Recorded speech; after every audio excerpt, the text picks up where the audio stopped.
A few weeks ago, this was a perfectly performing rental, but because of a tenant's poop, I've had to spend tens of thousands of dollars getting this house back into condition. Not only that, I've actually had to go to court to make sure that this house didn't get torn to the ground. And here's what happened. We got a simple maintenance call from the tenant here that said the toilet wouldn't flush. And that happens all the time across all of our rentals. And so we told them to plunge it. And since we didn't get a call back, we assumed that meant that they took care of the issue. But a year later, when I got a call saying that there was cracking in the drywall and the floors had started to slope, we came out to the job site and we realized what actually happened is instead of plunging the toilet, they just found this thing outside that you call a clean out. And he opened it up. That meant for months that on both sides of this duplex, when people would flush the toilet, use the sink, do laundry, all of that waste would go in the backyard. And ultimately, it started to go into the crawl space. And when water just sits there, ultimately, it makes the foundation, all of the footings for piers in the crawl space sink into the ground. And that causes structural issues. And that's where this cracking would come from. But that's not it. There is actually another huge issue with this property.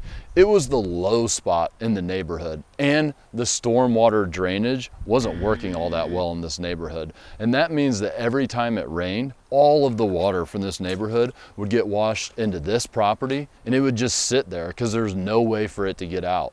Well, now we had a serious structural issue on our hands, but not only that, the bleeding had not stopped. Every day it was getting worse. Of course, we had stopped the plumbing issue, but the water was still pooling up in the yard and the crawl space. Next step is we had to hire a structural engineer. So the first thing we had to do is bring in tons of dirt and build up this yard. As you can see, there's dirt everywhere.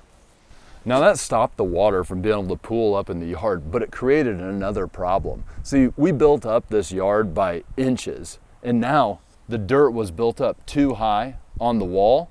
And we used to have vents here, just like most houses have vents for their crawl space, but we built up the yard so much that it covered up these vents. So we had to come up with another plan to ventilate the crawl space properly, because if you don't do that, all of the floors are gonna get wet and ultimately they're gonna fail as well. As you saw, we blocked off all of the vents, but we still needed crawl space access. So we actually had to build a crawl space access. And we had to build the foundation walls for this access so that way we could pile dirt up around it. Obviously, if we hadn't done this, it would have just covered the hole. Next thing is we needed to ventilate the crawl space, and that's why we have these power vents. But here's the thing. There's actually one more issue causing water to get into this house, and it's this air conditioning unit. As you can see on the wall, it's been tearing up the brick. Not only that, it destroyed the wood inside of the house. This whole piece of drywall was molded and we had to tear it out completely. We had to take out all the insulation, and that's because these units drip condensation and water, and any water that you let continually hit something is gonna get damaged.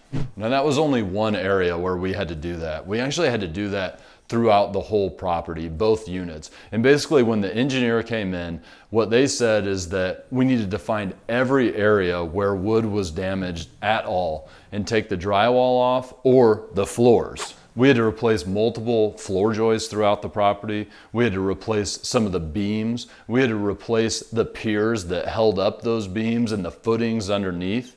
But not only that, we had to pull up all of the subfloor because we had a bunch of work that we still had to do in the crawl space.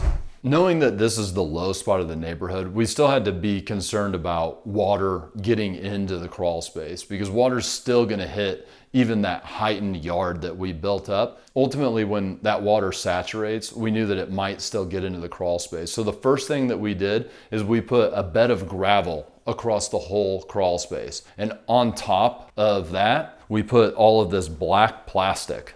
In addition, we put multiple sump pumps in the crawl space, and we graded it to where when water got in, it would flow towards those sump pumps, and those sump pumps would carry the water outside of the property. And there are some times that you just can't stop water from getting into your crawl space or your basement, and you have to build things just like this to let it come in and let it flow to the proper place and get the heck out of your space. At this point, we've done all of the work that the structural engineer asked us to do. They've seen it, they've approved that work, and now we're getting through the city's approval as well, which shouldn't be a problem because the structural engineer who has the license, generally when they say it's good, the city is gonna like that. But now we have to go put everything back together. We're gonna need new floors.